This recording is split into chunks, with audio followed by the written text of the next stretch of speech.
좋은 날입니다. 오늘도 말씀 안에 승리하는 하루 되시기를 기도하겠습니다.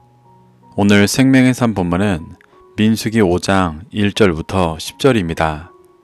오늘 본문에서는 진영 밖에 내보내야 하는 죄인들에 대해 설명하시고 죄를 회개하고 회복되어지는 규례를 설명해 주십니다. 그리고 제사장인 몫에 대하여 말씀해 주십니다. 이 구절들을 통해 하나님께서 무엇을 말씀하시는지 살펴보도록 하겠습니다. 1절부터 4절입니다. 여호와께서 모세에게 말씀하여 이르시되 이스라엘 자손에게 명령하여 모든 나병 환자와 유출증이 있는 자와 주검으로 부정하게 된 자를 다 진영 밖으로 내보내되 남녀를 막론하고 다 진영 밖으로 내보내어 그들이 진영을 더럽히게 하지 말라.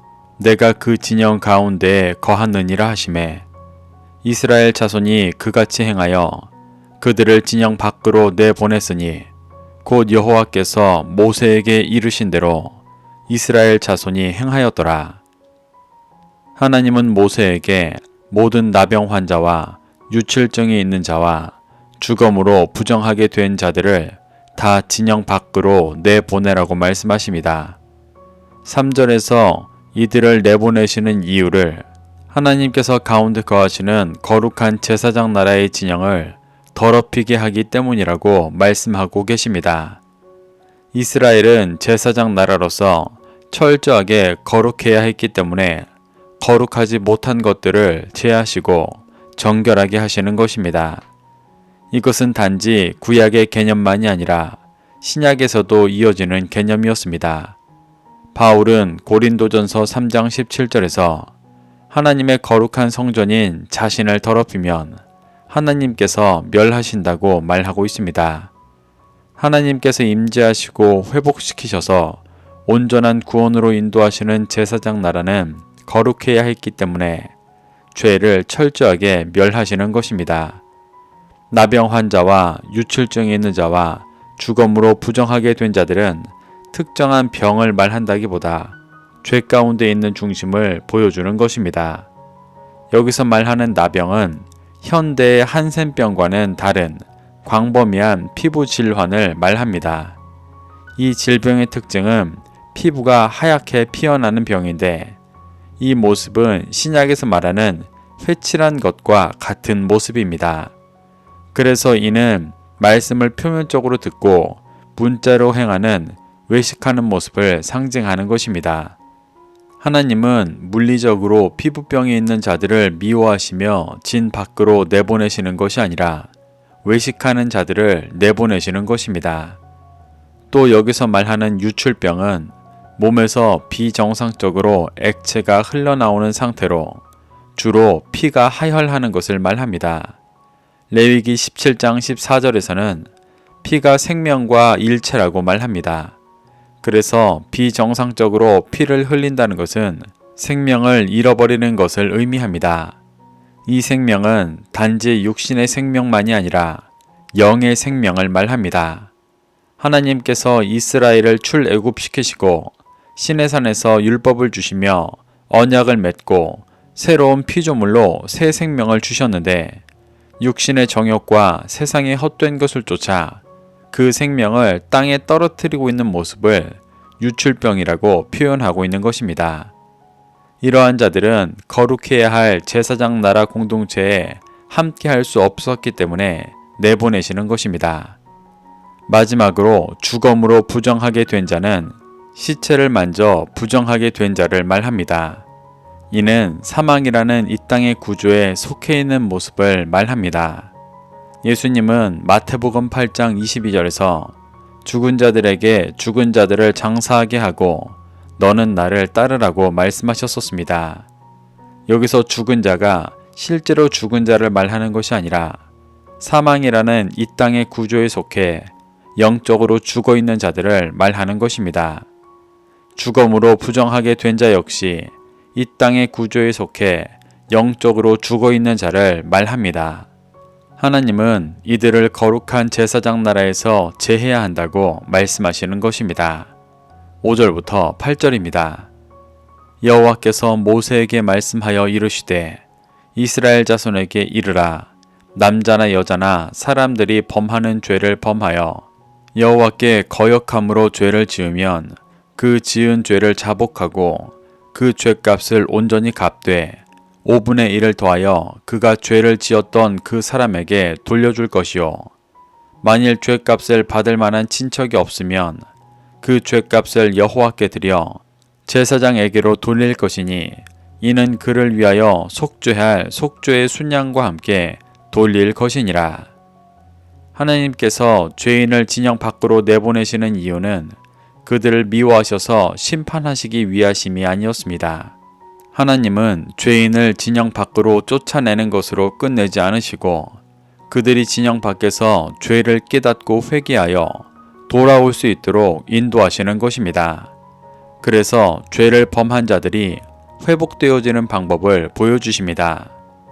6절에서 범하는 죄에서 범하는의 원어는 마알로 부정하게 행하다, 반역하다라는 뜻입니다. 이는 하나님의 말씀에 반역하고 따르지 않는 죄를 말씀하시는 것입니다. 대부분의 사람들은 하나님께 대놓고 반역하지는 않습니다. 겉으로는 신앙생활하지만 문자를 따르며 외식합니다. 그래서 때로는 스스로에게도 속아 자신의 삶이 죄인 줄 깨닫지 못하고 살아가고 그 죄를 깨닫게 하셔도 인정하지 않기도 합니다. 여기서 말하는 죄를 범하여 여호와께 거역한 자들은 앞서 언급되었던 나병 환자, 유출병자, 죽음으로 부정하게 된 자들입니다. 이들이 스스로 죄를 깨닫지 못한다 할지라도 진영 밖에서 고난받게 하시며 자신의 죄를 깊이 깨닫고 돌이킬 수 있도록 인도하시는 것입니다. 이 시간을 원망하지 않고 겸손히 믿음으로 반응한 자들은 7절과 같이 그 지은 죄를 자복하게 됩니다. 여기서 자복의 원어 야다는 던지다 라는 뜻으로 죄를 집어 던지고 새롭게 되는 회개를 말하는 것입니다. 진영 밖 깊은 어둠 속에서 자신의 죄를 철저히 깨달은 자는 그 죄를 집어 던지고 다시 진영 안에 들어와 거룩한 제사장 나라로서 살아가게 되는 것입니다.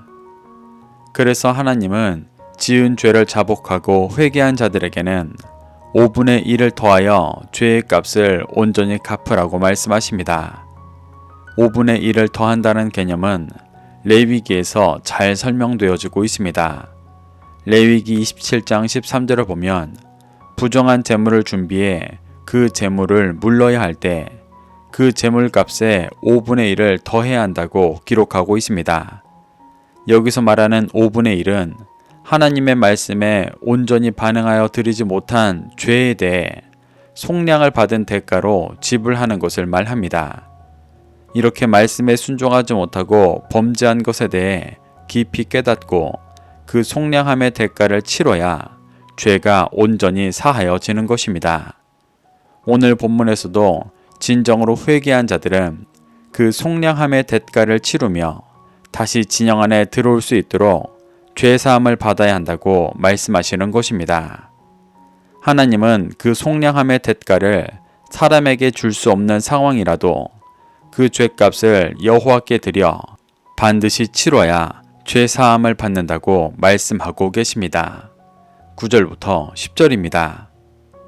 이스라엘 자손이 거제로 제사장에게 가져오는 모든 성물은 그의 것이 될 것이라. 각 사람이 구별한 물건은 그의 것이 되나니 누구든지 제사장에게 주는 것은 그의 것이 되느니라. 하나님은 죄를 회개한 자들이 하나님께 거제로 드린 모든 성물은 제사장의 것이라고 말씀하십니다. 거제는 하나님께 들어 올려 드리는 제물을 말합니다. 그것을 제사장이 들어 올렸을 때 하나님께서 물리적인 것을 받으시는 것이 아니었기 때문에 그 성물은 그대로 남아 있었고 그것이 제사장의 몫이 되는 것이었습니다. 이는 제사를 통해 하나님과의 관계가 회복되어지는 과정에서 제사장의 중재 역할에 대한 인정과 감사의 표시였습니다. 제사장은 제사장 나라 이스라엘의 핵심인 제사를 섬기는 일에 자신의 모든 것을 헌신했기 때문에 별도의 생계 수단이 없었습니다. 하나님은 제사장이 자신의 직무를 신실히 행할 때 생계를 유지하도록 하시며 제사장 나라의 기능이 원활히 진행되어 계속해서 모든 이스라엘이 회개하고 주님께 나아오도록 인도하고 계신 것입니다. 이렇게 하나님은 진영 밖에 내보내야 하는 죄인들에 대해 설명하시고 그 죄를 회개하고 회복되어지는 규례를 설명해 주십니다. 그리고 제사장의 몫에 대하여 말씀하시며 이스라엘이 계속해서 죄를 자복하고 회개하며 정결케 되어지는 길을 보여주고 계십니다. 우리는 이러한 모습 속에서 교훈받아 나의 삶에도 세상을 소망하고 육신의 정욕을 갈망해 외식하는 신앙생활을 하고 있지 않은지 돌아보게 되시기를 바랍니다. 진영 밖에 살아가야 할 중심을 보게 된다면 깊이 깨닫고 회개하는 은혜가 있기를 소망합니다. 그래서 거룩한 제사장 나라가 되어 열방에 진리의 빛을 비추는 삶을 회복하게 되시기를 축복합니다. 오늘도 이 말씀을 심령에 새겨 승리하는 하루 되시기를 기도하겠습니다.